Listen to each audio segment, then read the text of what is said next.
Assalamu alaikum wa rahmatullahi wa barakatuh. Welcome back.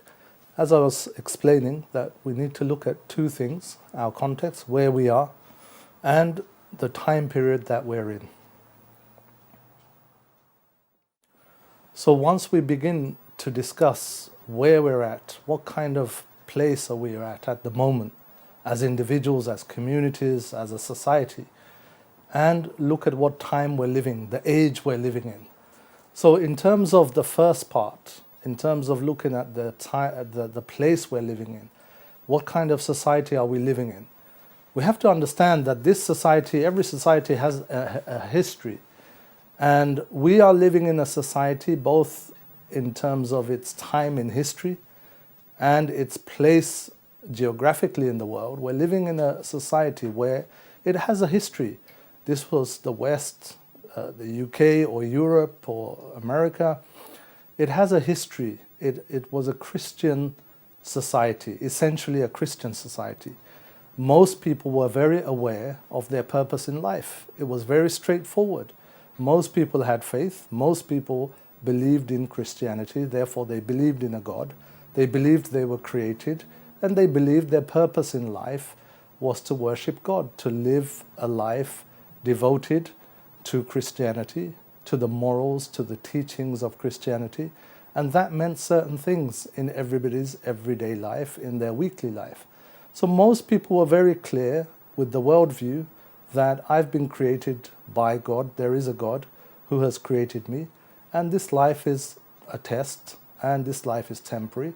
After this life, we'll all be dying, and we'll be returning back to God to be rewarded or punished. This was very simply the worldview of most people in the West. However, through history, with the advent or the passing of time, with the coming of modernity, with enlightenment, with the challenge to this worldview, we saw an erosion in this worldview. We saw people were turning away slowly from this worldview. So actually what happens is this worldview is challenged. Very briefly in summary, this worldview is challenged. Many people's faith is shaken.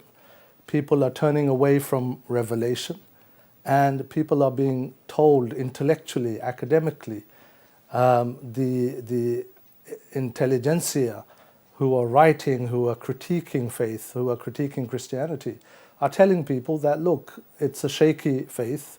Revelation, there's no such thing. There's no such thing as one truth with a capital T. And they were finding holes in all the evidences and the religious texts that was the foundation of this worldview. So we arrive at a situation where in public life now, in the West, in Europe, in Britain, in America, the worldview is one of pluralism, that you may believe what you want, you're free to believe what you want. But the dominant view is, in terms of public life, in terms of culture, in terms of society, it is a non-religious worldview which is propagated to most of society. And this is where we find ourselves in at the moment. So as children, as young people, as adults being born into this society, being raised in this society where the values that are available, the values that are dominant, the values that are prevalent in society are those which are telling us that this world is everything that we have. This life, everything we see, that is all there is. There's nothing beyond that. There's nothing transcendental. There's nothing above and beyond what we see. And obviously Christianity is still here in society as well as other faiths, but we're talking about the dominant culture. The dominant culture is giving value, is raising the achievements of consumerism, of wealth, of business, of ownership. So everything's revolving around materialism. So our worldview is centered more around achievement in this world. It's centered around the view that, there may not be a God, there may not be a revelation, there may not be any divine religion, which is actually true. So therefore, live this life, we can find happiness through reason, through using our intellect, through using our own intuition, we can find what is the good life. So this is the context in which we are living. This is the society in which we are living. This is the society in which we are being educated. And it does have an impact on us. It does have an effect on us. So what is the society's impact on us? Many of us, without realizing, have fallen into the same mode of thinking. The dominant cultural mode of this society is that what is important is who you are in terms of your wealth, in terms of your position, in terms of your fame, in terms of what you own. Your material success is really what matters for many people, because many people have turned away from that traditional worldview of another life after death, the traditional worldview of a judgment on the Day of Judgment, the traditional worldview of a final destination between hell and heaven. So as we have turned away from that traditional worldview, we now find ourselves in a society, in a worldview, which focuses simply on the here and now, on the temporary, on the immediate, and not on the hereafter. So this is where we find ourselves. However, as Muslims, we bring the old worldview back, if you like. We reconnect to the tradition. We reconnect to the traditional view, which was dominant in the West. And that view is that there is a God, that we are created by God. We have a purpose. We've been sent here for a purpose. And there is a clear guidance on how to live this life that is both beneficial to ourselves, beneficial to our families, to our communities. We have a clear guidance on all these matters, on all these issues.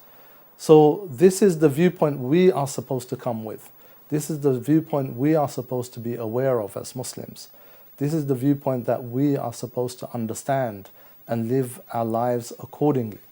However, how much of this is happening? Are we still living that dominant culture that we find ourselves in, which gives all the focus, all the value, which raises up and elevates people who have achieved worldly success? Or are we living within our own faith, within our own faith values, that values spiritual success, moral standards, character, etc.? So which value system are we living according to? This is a question that we should ask ourselves. So this series will be looking at the purpose of life. In this series we'll be analyzing what the Quran says, what the Hadith says, what Islam says about what our purpose in life should be. One of the very first things that the Quran says our purpose in life is about ubudiyah, or slavehood or servitude, serving Allah subhanahu wa ta'ala as His servants. This is one of the main purposes in life. As mentioned in the Quran, Allah subhanahu wa ta'ala says, وَمَا خَلَقْتُ الْجِنَّ وَالْإِنسَ إِلَّا لِيَعْبُدُونَ, that I have not created the jinn and the mankind except for my worship. This is the only reason that Allah subhanahu wa ta'ala has created us, to worship Him. What does this mean? How should we worship Him? How can our whole lives be centered around worship? Is that possible? So this is what we'll be explaining, inshallah, through this series. One of the first purposes of human beings is this ubudiyah, is this servitude, slavehood to Allah subhanahu wa ta'ala. But how does that manifest? How do we implement that? How do we understand that in our daily lives? This is what we'll be going through in the coming episodes, in terms of understanding fully how we can be servants of Allah subhanahu wa ta'ala, and we'll be exploring other purposes in life. So we'll be carrying on our discussions in the forthcoming episodes. Until then, Assalamu alaikum wa rahmatullahi wa barakatuh.